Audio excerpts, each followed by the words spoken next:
Storytime arról, amikor kamu profiról írogattam egy srácnak.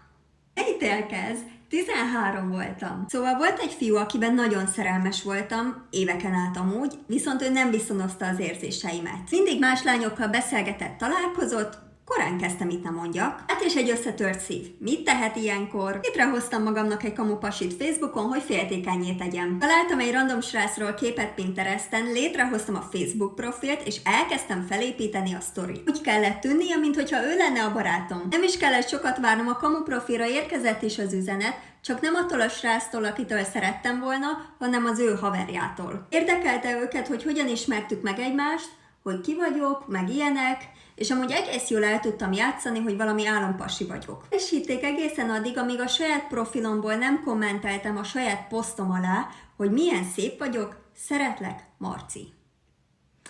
Igen. Hát szerintem okkal nem lettem titkos ügynök. Nekem meg nyilván nem tűnt fel, és magamban nyugtáztam, hogy hát tényleg egy álompasi vagyok. Aztán jöttek a nevetős reakciók, gyorsan töröltem mindent, de akkor már késő volt. Tanulság, ha van kamu profilotok, mindig ellenőrizzétek, hogy melyikben vagytok. Na pusz!